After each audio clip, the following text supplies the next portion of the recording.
تو چونکہ یہ اعزاز جو ہے نشان حیدر یہ حضرت علی علیہ السلام سے منسوب ہے، بہادری کا اعلیٰ اعزاز ہے، تو اس لیے میجر عزیز بھٹی شہید کو تو ہم یاد کرتے ہیں، انہوں بالکل یاد کرنا بھی چاہیے، انہیں نشان حیدر ملا، لیکن شفقت عباس بلوچ کو بھی ہمیں ٹریبیوٹ پیش کرنا چاہیے کہ انہیں سیویئر آف لاہور کہا گیا، انہیں بھی بڑے اعزاز سے نوازا گیا۔ یہاں ایک دو باتیں میں کرنا چاہتا ہوں، دیکھیے ہماری جو فوج ہیں وہ ہمیشہ جذبے سے لڑی ہیں، اس بات میں کوئی شک قوت ایمانی سے لڑی ہیں، اور ہمارے جوان نعرہ تکبیر بلند کرتے ہوئے، نعرہ حیدری بلند کرتے ہوئے، نعرہ رسالت بلند کرتے ہوئے جاتے ہیں۔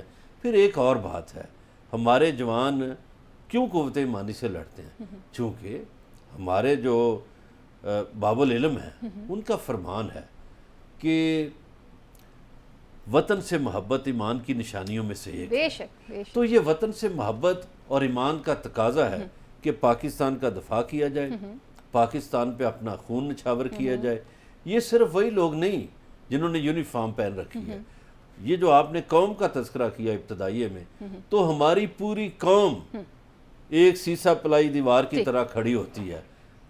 میں بہت فخر سے یہ بات کہنے والا ہوں کہ انڈین قوم ایسے کھڑے نہیں ہوتی اپنی افواج کے پیچھے، وہ تو بھاگ گئے، ہمارے لوگوں نے، ہمارے چند فوجیوں نے انہیں بھگا دیا، ورنہ ان کا ارادہ یہ تھا کہ ہم لاہور کے جم خانہ میں جا کے جشن منائیں گے، ان کا جشن غارت کر دیا، ناشتے کا انہوں نے پروگرام بنا دیا تھا، انٹرنیشنل میڈیا کو تیار رکھا تھا، ٹینک چھوڑ کے بھاگ گئے، وہ تو ہمارے ہاتھ پھر آ گئے، ہم نے ایک ہماری جو فتح کی علامت تھی وہ ہم نے سجا دی ہے کہ یہ ٹینک وہاں سے یہ ہمارے پاس ابھی بھی موجود ہیں۔ اپنی نوعیت ایک ڈیفرنٹ لڑائی تھی جس میں ہم نے دیکھا کہ کس طرح سے جہازوں کا استعمال کیا گیا، ٹینکوں کا استعمال کیا گیا۔ اچھا اعظم صاحب، جب ہم بات کرتے ہیں اپنی قوم کے حوالے سے، اپنے اسپیشلی خصوصی جوانوں کے حوالے سے بات کرتے ہیں، جیسے انہوں نے ایک ایگزامپل دے دی حضرت علی کرم اللہ وجہہ کی، کہ ہماری انسپائریشنز اتنی اسٹرانگز ہیں کہ جہاں پر ایک مسلمان جو ہے جب اس کے اندر ایک شوق اور ایک جذبہ ہوتا ہے کہ وہ شہادت کے عزم کو لے کر آگے بڑھتا ہے تو اس قوم کو تو شکست دینا بہت مشکل کام ہوتا ہے۔ اب ہم ایک ڈاگ فائٹ کا ذکر کرتے ہیں، میں چاہوں گی آپ اس پہ روشنی ڈالیے کہ جہاں پہ ہم بات کرتے ہیں کہ ایک ٹینکوں کی لڑائی کا ذکر کیا، اپنی نوعیت ایک ڈیفرنٹ لڑائی تھی، اتنی بڑی تعداد میں ٹینک سامنے آئے، تو ایم اے عالم صاحب کی بات کرتے ہیں، محمد محمود عالم صاحب، جن کو آج بھی انڈین ہسٹری میں پڑھا بھی جاتا ہے، وہ ان کو تسلیم بھی کرتے ہیں اور انٹرنیشنلی بھی ان کو ریکگنائز کیا جاتا ہے، تو اس حوالے سے ذرا بات کیجیے گا۔ بسم اللہ الرحمن الرحیم۔ دیکھیں آپ نے ابھی جس طرح برلا صاحب نے بات کی نا، اس میں سب سے امپورٹنٹ پوائنٹ ہے جذبہ ایمانی، بے شک، مسلمان اور غیر مسلم، اس میں سب سے بڑا جو فرق ہے وہ جذبہ ایمانی کا فرق ہے۔ مسلمان جب لڑتا ہے اپنے ملک کی حفاظت کے لیے، اپنے قوم کی حفاظت کے لیے، اس کے پاس ایک مقصد ہوتا ہے، ایک جذبہ ہوتا ہے۔ آپ غیر مسلم کا جب دیکھتے ہیں تو اس کے پاس یہ والا جذبہ نہیں ہوتا کہ وہ شہادت کا رتبہ پا کے وہ جنت کے اعلیٰ ترین مرتبے پر چلا جائے گا، یہ اس کی سوچ نہیں ہوتی، بلکہ ان کے اندر ابھی ہم نے بہت ساری جنگیں ابھی دیکھی ہیں، آپ دیکھیں نا افغانستان کے اندر اور عراق، شام، یہ سارے ملکوں کے اندر جو نیٹو یا باقی فورسز آئی ہیں، وہاں پہ بھی آپ دیکھیں گے تو وہ ان کے اندر ایک خوف کا ایک عنصر پایا جاتا ہے، جو کہ مسلمان کے اندر وہ عنصر نہیں ہوتا۔ جس طرح بھی بات کر رہے تھے کہ انڈین یہاں سے جب بھاگے ہیں تو خدا نہ خاصہ اگر پاکستانیوں کی بات آتی ہے تو پاکستانی بھاگنے زیادہ شہادت کو ترجیح دیتے ہیں، جس طرح ہمارے لوگوں نے دیا۔ اب ہم صرف یہاں پہ بری فوج کو سارا کریڈٹ نہیں دے سکتے، اس میں ہماری فضائیہ، ہماری بحریہ، تمام افواج، تمام بہادری اور شجاعت کی علامت ہے، اور تمام افواج نے اپنا بھرپور کردار ادا کیا پاکستان کے ڈیفینس کے لیے۔ ابھی آپ ایم ایم عالم کا ذکر کر رہی تھیں، اب دیکھیں نا ان لوگوں کے نام ہسٹری میں لکھے ہوئے ہیں، اور یہ جب تک دنیا قائم ہے ان کے نام اسی طرح وہ قائم رہیں گے۔ میجر عزیز بھٹی شہید ہیں تو ساتھ راشد منہاس بھی ہیں، راشد منہاس ہیں تو ایم ایم عالم بھی ہیں، ہمارے شہداء جو ہے نا، آج بھی ہم جو ٹربیوٹ پیش کرتے ہیں ان کی جو بہادری، شجاعت اور ان کو پاکستان کو بچایا۔ اچھا اس کے ساتھ ساتھ ہمارے جو سیولینز ہیں، ابھی ذکر کیا ہے انہوں نے، لاہور شہر کے اندر ابھی بہت سارے ایسے ملتے ہیں بزرگ جو اس وقت رات کی تاریکیوں میں جب افواج آپس میں لڑ رہی ہیں تو وہ ہماری افواج کو یہاں سے رسد کا سامان پہنچانے کے لیے وہ کردار ادا کرتے رہے، حتیٰ کہ یہ بھی بتائیے کہ جب ریڈیو پاکستان پہ اعلان ہوا تھا اور لوگ اپنے ہاتھوں میں لاٹھیاں، ڈنڈے اٹھا کر اور ناشتہ لے کر چلے گئے تھے۔ دیکھیں افواج جب لڑتی ہیں وہ اگر قوموں کی سپورٹ ہوتی ہے تو افواج کا جذبہ ایمانی بہادری وہ کئی گنا بڑھ جاتا ہے. تو پاکستان میں جتنے انڈیا کے ساتھ ہمارے مارکے ہوئے ان میں دیکھیں اقوام پاکستان نے اپنی افواج کے ساتھ شانہ بشانہ کھڑے ہو کے لڑائی لڑی. آخری واقعہ ابھی نندن کا آپ کو بتاؤں, اب دیکھیں نا ابھی نندن کا انڈیا کو کہاں کہاں ڈیفیٹ نہیں ہوئی, کہاں شکست نہیں ہے. جب ہمارے خلاف کوئی سازش کی ہے, انہوں نے کچھ کیا ہے تو ان کو ڈیفیٹ. اب ابھی نندن والے واقعے پہ آپ دیکھیں کہ ہمارے لوگوں نے وہاں پہ جو کردار ادا کیا اور اس کو وہاں پہ پکڑ کے پھر افواج کے حوالے کیا جس طرح سے, وہ مار بھی سکتے تھے لیکن انہوں نے بڑی ذمہ داری کا ثبوت دیا. اچھا, ہم جب بات کرتے ہیں 6 ستمبر کے حوالے سے تو جیسے انہوں نے کہا بھی نندن کی بھی اگزامپل دے دی, اور یہ ایک ریسنٹلی واقعہ تھا. ہم نے یہ بھی دیکھا کہ دشمن نے کس طرح سے اس ملک کی سرزمین کو اپنے ناپاک عزائم سے گندہ کرنے کی بھی کوشش کی ہے, دہشت گردی پھیلانے کی بھی کوشش کی ہے, اور ہماری فوج پاکستان نے ہر طرح سے منہ توڑ جو ہے ان کو جواب دیا ہے. بڑلا صاحب, ابھی اگر ہم اس وقت کرنٹ سچویشن سے بات کرتے ہیں, ہمارے شہداء, ہماری اگزامپلز ہمارے سامنے ہیں, اور ابھی بھی آپ دیکھیں کہ کوئی موقع وہ خالی نہیں جانے دیتے کہ وہ پاکستان کی سرزمین کے اندر کوئی نہ کوئی تخریب کاری لازمی کرتے ہیں. دیکھیے, یہ تخریب کاری اور چیز ہے. میں آج محدود رہنا چاہتا تھا 6 ستمبر کے حوالے سے, 65 کی جنگ کے حوالے سے. جی ضرور. تو 65 کی جنگ میں آپ دیکھیں, جیسے چودھری صاحب نے بتایا کہ بہت سے بزرگ ایسے ملتے ہیں جو سامان لے کر جاتے تھے, پہنچاتے تھے. اسی طرح پسرور, چونڈا میں, سیالکوٹ میں ایسے بہت سے لوگ آپ کو ملیں گے جو یہ کام کرتے تھے. ریڈیو پاکستان کا آپ نے حوالہ دیا. جی بالکل. دیکھیے, اس دور میں جو شاعری ہوئی, جو جنگی ترانے لکھے گئے, اور پھر میڈم نور جہاں کی آواز, اور ہمارے دوسرے جو گلوکار تھے انہوں نے کیا شان سے, وہ استاد امانت علی خان نے بھی کیا ترانے گائے. تو ہمارے بہت سے گلوکاروں نے ایسے ایسے ترانے گائے کہ محاذ پہ لڑنے والے جذباتی ہو گئے, اور ہمارے لکھنے والوں نے بھی, شاعروں نے بھی کمال کر دیا. اس وقت ہماری قوم اور فوج ایک نظر آئی. اب بدقسمتی یہ ہوئی, جس طرف ہمیں لے جانا چاہتی ہیں حالیہ صورتحال میں. دیکھیے, ہمیں یہ بات کہتے ہوئے بالکل حقائق کو نظر انداز نہیں کرنا چاہیے کہ اس کے بعد یہ ہوا کہ ہمارے ہاں سے بہت سے لوگ ایسے مل گئے جنہوں نے, جو دشمن کے فیسیلیٹیٹر بنے ہماری قوم میں سے. آپ اگر ہم آج کہتے ہیں کہ ہمارا دشمن افغان سرحد سے آتا ہے, حملے کرتا ہے, تو یہاں فیسیلیٹیٹر ہیں. 65 میں فیسیلیٹیٹر نہیں تھے, یہ فیسیلیٹیٹر بعد میں پیدا ہوئے مفادات کے چکر میں. یہ فیسیلیٹیٹر بعد میں پیدا ہوئے جو جب ڈیم بنتے رہے تو خاموش رہے, جب بغلے ڈیم بنا خاموش رہے, جب کشن گنگا ڈیم بنتا رہا خاموش رہے, جب مادھوپور ڈیم بنتا رہا خاموش رہے. تو یہ جو مفادات کا کھیل ہے, جب کالا باغ کی بات آئی تو انہوں نے رکاوٹ ڈالی, جب کالا باغ کی بات آئی تو کھڑے ہو گئے. اور پھر مجھے تو ایک سندھی وزیر کا آتا ہے کہ وہ اسمبلی میں کھڑے ہو گئے, فرما رہے تھے وہ جی پنجاب اس میں سے طاقت نکال لے گا, پھر پانی ہمیں دے گا, پھوکا پانی. مجھے سمجھ نہیں آتی اس کی کہ وہ کہاں سے پڑا ہوا تھا, اور اس کو کس نے بتایا کہ یہ پانی سے طاقت بھی نکل جاتی ہے. حالانکہ ہائیڈل پروجیکٹ اتنے ہیں, اس میں یہ ہوتا ہے کہ پانی اوپر سے گراتے ہیں آپ, اور آپ اس سے بجلی پیدا کرتے ہیں, اس میں پانی کی طاقت ضائع ہونے کا مسئلہ ہی نہیں ہے. صحیح بات. تو میں یہ سمجھتا ہوں جو سبق ہے اس میں, سبق یہ ہے کہ جو 65 کے وقت ہماری قوم فوج کے ساتھ کھڑی تھی, آج بھی قوم کو فوج کے ساتھ کھڑا ہونا چاہیے. اس بات میں کوئی شک نہیں ہے کہ چاہے وہ 6 ستمبر کا واقعہ ہو یا کوئی ایسا وقت آ جائے, تو ہماری قوم ہمیشہ اپنے جوانوں کے ساتھ کھڑی ہے. اور ہم آج خصوصی طور پر یہ خراج عقیدت پیش کرتے ہیں اپنے جوانوں کو, اپنی ماؤں کو, اپنی بہنوں کو, ان تمام لوگوں کو جنہوں نے اس وقت سن 1965 میں اپنا کردار ادا کیا, چاہے وہ میڈم نور جہان ہیں, چاہے وہ کسی بھی انڈسٹری سے لنک ہیں, اور ہمارے جوان سپوت ہیں جو بہادر دیوار کی طرح کھڑے ہیں, اور ہم ان پہ فخر محسوس کرتے ہیں. یہاں پر وقت ہوا چلتا ہے ایک مختصر سی بریک کا. بریک کے بعد واپس آتے ہیں, مزید ٹاپکس کو پروگرام کا حصہ بناتے ہیں.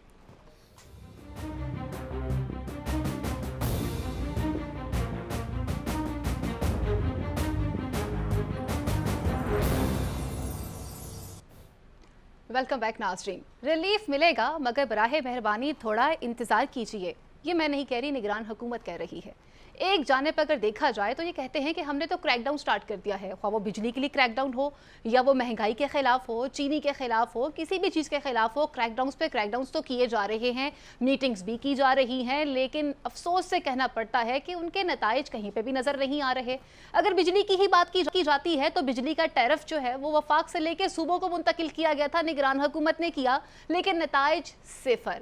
سرکاری ادارے ابھی تک بجلی کا بل ادا نہیں کر رہے، جواب دہ کون ہے؟ نتائج صفر۔ اگر ہم اسی کی طرح بات کرتے ہیں تو بہت سے سوالات ایسے ہیں کہ عوام کو لال جھنڈی دکھا دی گئی ہے اور ابھی تک یہ بھی نہیں بتایا جا رہا کہ آخر اچھے فیصلے کب آئیں گے سننے کے لیے، اور یہ بھی کہا جا رہا ہے کہ جب تک بجلی چوروں سے ہم بجلی کا حصول واپس نہیں لے لیتے تب تک ہم آپ کو ریلیف نہیں دے سکیں گے۔ اس کا مطلب ہے نتائج پھر سے ہیں، اور اگر ہم نتائج کی ہی بات کرتے ہیں تو پھر پہلے بڑھتے ہیں، سوالات بعد میں پوچھیں گے۔ ایک پریس کانفرنس کی گئی ہے، ہمارے انفارمیشن منسٹر ہیں مرتضیٰ سولنگی صاحب اور وزیر توانائی ہیں محمد علی صاحب۔ آج پریس کانفرنس میں کیا کہہ رہے تھے، پہلے اس کو سنتے ہیں اور پھر سوالات کی طرف بڑھتے ہیں۔ قانون جاری نہیں کریں گے جس کی اجازت آئین اور قانون ہمیں نہ دے، کوئی ماورائے آئین، کوئی ماورائے قانون، کوئی ضابطہ ہم جاری نہیں کریں گے۔ جتنے آفیسرز چوری میں انوالوڈ ہیں یا بلز ریکور نہیں کرتے ان سب کی ریشفلنگ ہو رہی ہے، یہ پوری لسٹ بن چکی ہے آفیسرز کی، اور یہ ہم نے الیکشن کمیشن کو بھجوا دی ہے بیکاز ان کی اپروول کے بعد ہی ٹرانسفر ہو سکتے ہیں۔ ہم ایک پروونشل لیول پہ ٹاسک فورس بنائیں گے جس کے اندر پروونشل سیکریٹری انرجی ہوں گے یا پھر ہوم سیکریٹری اس کو لیڈ کریں گے، فیڈرل گورنمنٹ کی طرف سے ایک آفیسر ہوگا، پولیس کی طرف سے آفیسرز ہوں گے۔ نگران حکومت جو اقدامات کر رہی ہے اس کے لیے ایک اچھا خاصا وقت درکار ہوتا ہے، ایک ٹاسک فورس بھی بنائی جائے گی اور اشرافیہ کے بارے میں بھی بات کرتے ہیں، لیکن اشرافیہ کو دی جانے والی سہولیات کو کیسے روکا جائے گا؟ افسوس سے کہنا پڑتا ہے کہ کوئی خاطر خواہ جواب نہیں دے سکتے ہیں۔ مظہر بلال صاحب، ہم بجلی کے اگر حوالے سے بات کرتے ہیں، انتہائی افسوس سے کہنا پڑتا ہے کہ ہمارے کئی پروگراموں میں ہم اس چیز کو بار دفعہ ڈسکس کر چکے ہوئے ہیں کہ عوام ریلیف کی منتظر ہے، ریلیف نہیں مل رہا، نتائج ہر طرف سے صفر ہی آ رہے ہیں، اور نگران حکومت نے ایک سیٹ اپ یہ بھی چینج کیا تھا کہ ٹیرف جو تھا وہ وفاق سے لے کے صوبوں کو دے دیا تھا، لیکن اس کے نتائج بھی کچھ اچھے خاصے نظر ہمیں نہیں آئے ہیں، اور ابھی کی پریس کانفرنس آپ نے بھی ملاحظہ کر لی ہے، تو کیا کہیں گے اس حوالے سے؟ نہیں، پہلی بات تو یہ ہے کہ صوبوں کو دینے کی توقع نہیں مانتی، ایک وفاق کا محکمہ ہے، آپ اپنی نالائیاں کیوں نہیں مانتے؟ دوسرا بھی جو نگران وزراء فرما رہے تھے کہ ہم نے کرپٹ افسران کی لسٹ بنا لی ہے فلانا، میں شرطیہ یہ بات کرنے کو تیار ہوں کہ کرپٹ افسران بچ جائیں گے اور جو بیچارے کوئی دیانتداری سے کام کر رہے ہوں گے ان کو رگڑ دیا جائے گا۔ یہ اصول ہے ہمارے ہاں۔ میرے خیال ہے کہ آپ جو محکموں نے چوریاں کی ہوئی ہیں ان سے بے ریکوری کریں، جو آپ کے بڑے بڑے صنعت کاروں نے چوریاں کر رکھی ہیں ان سے ریکوری کریں اور لوگوں کو ریلیف دیں۔ آپ سبسڈی ختم کریں نا، آپ شوگر مافیا کو سبسڈی دیتے ہیں، آپ اور جو مافیاز ہیں ان کو سبسڈی دیتے ہیں، وہ سبسڈی ختم کریں اور لوگوں کی طرف اس کا رخ کریں۔ آپ کی جو پچھلی حکومت تھی اس نے کیوں 10 جون کو ختم کر دیا تھا آلٹرنیٹو انرجی بورڈ؟ کیوں کیا تھا؟ پھر انہوں نے بجٹ میں جو ٹیکس کو چھوٹ دی، ٹیکس میں چھوٹ دی اور ڈیوٹی میں چھوٹ دی سولر پہ، اس لیے کہ اس وقت کے وزیر اعظم کے صاحبزادے کا بزنس ہے اور بجلی اسی لیے مہنگی ہو رہی ہے کہ لوگ سولر کی طرف جائیں۔ یہاں ذاتی مفاد انوالو ہے، جب تک ذاتی مفاد سے نہیں نکلیں گے تو یہ کیسے ممکن ہوگا؟ جب ذاتی مفاد کی بات کرتے ہیں، ذاتی مفاد سے کیسے نکلا جائے گا اعظم صاحب؟ حل نہیں ہوگا۔ جب تک آپ ذاتی مفاد سے نہیں نکلیں گے حل نہیں نکلے گا، اور جب تک آپ بڑے چوروں کو نہیں پکڑیں گے نہیں حل نکلے گا۔ آپ ریلیف دیں لوگوں کو، آپ کیوں لوگوں پہ ٹیکسوں کا بوجھ ڈالتے ہیں؟ ریلیف یہاں پہ ملتا نہیں، آپ بجلی چوری، جو بجلی آپ نے استعمال نہیں کی اس کا بل آپ کیوں دیں؟ جو بجلی اعظم چودھری صاحب نے استعمال نہیں کی اس کا بل کیوں دیں؟ تو جو 34 کروڑ یونٹ ہیں سالانہ وہ کس کے کھاتے میں جائیں گے؟ بھئی جو چوری کرتا ہے اس کے کھاتے میں جائے نا۔ اس کا جواب تو کوئی دے ہی نہیں رہا۔ اچھا اعظم صاحب، اگر ہم بات کرتے ہیں بجلی کے حوالے سے، دیکھیں ہم نے دیکھا بھی کم ٹاسک فورس بنا رہے ہیں، اس طرح کے اقدامات کیے جائیں گے، پریس بریفنگ کی حد تک یا پوائنٹ سکورنگ کی حد تک چیزیں تو بہت ٹھیک رہی ہیں۔ اس سے پہلے ماضی میں بھی ہم نے دیکھا تھا کئی اس طرح کی مہم سٹارٹ کی گئی، اعلانات کیے گئے، اشتہارات چلائے گئے کہ جی ہم بجلی چوروں کے خلاف یہ کریں گے، انعامات بھی رکھے گئے، تب بھی روک تھام نہیں ہوئی اور اب بھی نہیں ہے۔ اگر آپ نے جواب لینا ہے تو ٹوکنا نہیں ہے۔ جی پلیز پلیز۔ دیکھیں اس وقت حکومت 2-3 چیزیں جو نظر آ رہی ہے، آئی ایم ایف کے ساتھ گفتگو کی، اس کے بعد آپ نے ٹاسک فورس کا اعلان کر دیا۔ یہ چیزیں ہیں جو نہ ہونے والے کام، یہ ممکنات میں اس میں نہیں ہے. دیکھیں آئی ایم ایف نے آپ کو کہہ دیا کہ 16 ارب روپے کا جو آپ پہ اضافی بوجھ پڑے گا آپ اس کو کیسے سیٹل کریں گے، وہ آپ کے پاس کوئی فارمولہ نہیں ہے. ٹاسک فورس ماضی میں بہت بن چکی ہیں، کوئی حل نہیں ہے. ہم بیٹھ کے صرف تنقید کر رہے ہیں جو کہ ہماری ذمہ داری بھی ہے، لیکن میرا خیال ہے کہ اس وقت ملک جن حالات سے گزر رہا ہے بحیثیت قوم ہمیں اس میں اپنا رول پلے کرنے کی ضرورت ہے. اب دیکھیں کہ اس وقت سب سے بڑا مسئلہ جو ہے ہمارا مہنگی بجلی، آئی پی پیز. دوسرا ہمارا سب سے بڑا مسئلہ ہے بجلی چوری جس کا، اور تیسرا ہمارا مسئلہ ہے فری یونٹس جو بیوروکریسی کو، واپڈا کو، جس کو جا رہے ہیں. یہ 3 بڑے مسئلے ہیں جس کی وجہ سے پس رہا ہے غریب آدمی. آپ دیکھیں خودکشی کون کر رہا ہے؟ ایک عام آدمی، وہ جس کے پاس اس بل کو ادا کرنے کی اس کی سکت نہیں ہے، وہ خودکشی ادا کر رہا ہے. دیکھیں ہمیں کچھ سالڈ فارمولوں پہ جانا پڑے گا. سب سے پہلے تو ہمیں یہ دیکھنا پڑے گا کہ کون سا طبقہ ایسا ہے جو بل دے سکتا ہے، کون سا طبقہ ایسا ہے جو بل نہیں دے سکتا. آپ کو سلیبز بنانی پڑیں گی. آپ کو یاد ہے پچھلی حکومت نے پیٹرول کے لیے ایک فارمولہ دیا تھا کہ موٹر سائیکل والے کو ہم اتنے ریٹ پہ دیں گے اور گاڑی والے. دیکھیں اسی طرح آپ کیوں نہیں بجلی کے اوپر فوری طور پر ایسے اقدامات کرتے کہ بجلی بھی آتی رہے اور تمام معاملات بھی حل ہو جائیں. اب سب سے پہلے آپ کو کچھ سلیبز ایسی بنانی پڑیں گی، مثلا آپ کے انڈسٹریل اور کمرشل جو آپ کی مارکیٹیں اور آپ کی انڈسٹری اس کو علیحدہ کریں، کیونکہ اس کو آپ کو فیسیلیٹیٹ کرنا پڑے گا تاکہ پاکستان میں کاروبار چلتا رہے. دوسرا اس کے بعد آ جاتا ہے عام آدمی. آپ کیوں نہیں اس کو مختلف اس میں سلیبز میں لے کے آتے؟ مثلا 2 کنال والا ہے جس کا گھر، اس کے لیے آپ یونٹ پرائس اور لے لیں، ایک 10 مرلے سے 1 کنال کی یونٹ پرائس اور لے لیں، اور جو سب سے نچلا طبقہ آپ 9 مرلے سے نیچے آ جائیں اس کو بے شک 2 پورشن میں تقسیم کریں. ان کے لیے آپ بجلی کی سلیب اور بنائیں، ان کے لیے آپ 25 روپے 30 روپے کا یونٹ لے کے آئیں تاکہ ان لوگوں کو جو خودکشیاں کرنے پہ مجبور ہو رہے ہیں کم سے کم ان کو سیو کیا جا سکے. ٹھیک ہے، اس کے ساتھ ساتھ یہاں پہ کام جو ہے نا وہ ختم نہیں ہوتا. آپ نے بجلی چوری روکنی ہے. یہ کہتے ہیں کہ ہم نے ٹاسک فورس بنائی. بجلی کے محکمے کو کون ڈیل کرتا ہے؟ فیڈرل محکمہ، اور اس کو ایف آئی اے ڈیل کرتی ہے.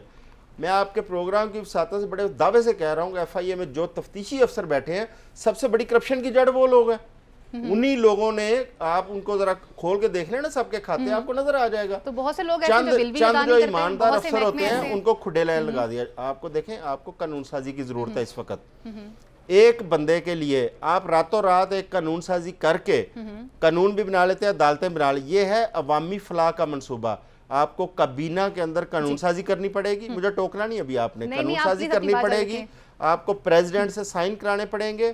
آپ کو فوری طور پر ایک علیحدہ جوڈیشل سسٹم عدالتیں بنانی پڑیں گی. جو بجلی کے جو کرپٹ ملازمین ہیں ان کے سپیڈی ٹرائل کیے جائیں، بجلی چوروں کے سپیڈی ٹرائل کیے جائیں، تاکہ جب یہ فیصلے سامنے آئیں گے اس کے بعد آپ دیکھیے گا پاکستان میں فوری طور پر ایک چینج آپ کو نظر آئے گی. اب ہم تھوڑا سا اس سے آگے آتے ہیں. اب دیکھیں کہ جب آپ یہ سارا کر لیں گے، امپلیمنٹ کر لیں، یہ فوری کرنے والی چیزیں ہیں، اس میں کوئی اتنی دیر نہیں لگتی. جب آپ یہ کر لیتے ہیں آپ کو تھوڑا سا قوم کو ریلیف ملے گا. آپ کے پاس ٹائم ہوگا، آپ اس ٹائم میں آئی پی پی کے ساتھ اپنے معاہدے ریویو کر سکتے ہیں. آپ آئی پی پی کے ساتھ گفتگو کریں. دوسری طرف آئی ایم ایف کو، اور میں آپ کو یہ بھی بتا دوں کہ جب آپ غریبوں کو ریلیف دیں گے آئی ایم ایف کوئی اعتراض نہیں کرے گا. بلکہ آئی ایم ایف کے اگر آپ ٹرمز اینڈ کنڈیشن دیکھیں، اور وہ بار بار کہتے بھی ہیں کہ ہم یہ غریبوں کو ریلیف دینے سے نہیں روکتے، لیکن وہ جو ریونیو جنریشن جتنا ان کا ٹارگٹ ہے وہ اسی سے منع کرتے ہیں. میں آپ کے پاس اسی پوائنٹ پہ واپس آؤں گی. میں بڑلا صاحب سے جاننا چاہوں گی کہ بڑلا صاحب انہوں نے پوری ڈیٹیل بتا دی کہ ہم کس طرح سے چیزوں کو زونز میں ڈیوائڈ کر کے اور اس کے بعد لوگوں کو ریلیف دے سکتے ہیں. لیکن یہاں پر آج پریس کانفرنس میں یہ بھی کہا گیا ہے کہ جب ایک تو انہوں نے یہ کہا کہ جی کسی بھی وزیر کو کوئی فری بجلی نہیں مل رہی. بہت سے محکمے ایسے ہیں کہ جو ابھی بھی فری بجلی استعمال کر رہے ہیں، اس کا حساب کون لے گا؟ اور جب یہ ساتھ میں یہ کہہ رہے ہیں کہ جی پہلے تو ہم بجلی کی چوری کو روکیں گے پھر اس کے بعد ہم عوام کو ریلیف دیں گے. اور آپ سمجھتے ہیں کہ جو پلان اعظم صاحب بھی بتا رہے ہیں اور جو نگران حکومت بتا رہی ہے، کیا یہ ان کو اتنا ٹائم مل جائے گا، اتنا وقت؟ پہلے مجھے یہ بتائیں کہ جو ملک جو ہے معاشی طور پر کمزور ہے، اس کے وزراء اتنے مہنگے مغربی لباس پہن کے بیٹھے ہوئے ہیں. شاید مغربی وزراء جن کی معیشت بہت اچھی ہے ان کے وزراء بھی اتنے مہنگے سوٹ پہن کر نہیں بیٹھے ہوں گے. مجھے ایک واقعہ یاد آ رہا ہے، وہ بتانے دیجئے. وہ ہمارے کو دوست بھی افسر بیچ میں ہوتے ہیں، وہ کہنے لگے یار ہاں ہم آئی ایم ایف سے مذاکرات کرنے گئے تو مذاکرات ہوتے رہے تو